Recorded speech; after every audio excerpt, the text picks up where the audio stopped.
आज चाहिँ यस्तो पानी झरीमा चाहिँ आज फेरि बजार गएको म र मेरो बुढी हो।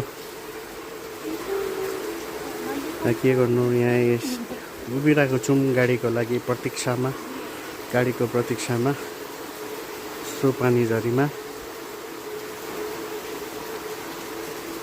दार्जिलिङमा अझै ज्यादा हुनसक्छ पानी है, हेर्दै जाउँ के हुन्छ। के भन्नु छ तिमीलाई गर्नु? के पनि भन्नु छैन? आजको पानी झरीको बारेमा के भन्नु छ? रिस उठिरहेको छ? ठिकै छ।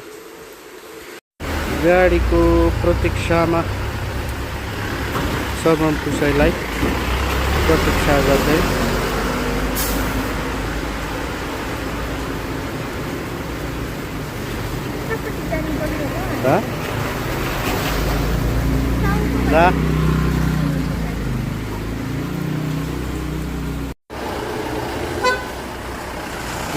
गाडी भनेको छ कि फाइनली गाडी आइपुग्यो हाम्रो।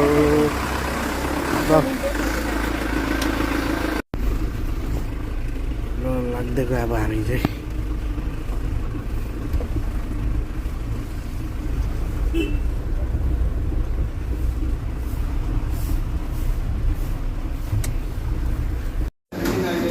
अहिले चाहिँ हामी खाना खान आइरहेको छौँ है,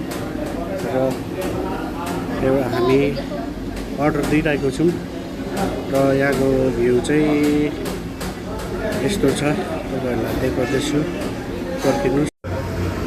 यस्तो छ भ्यू।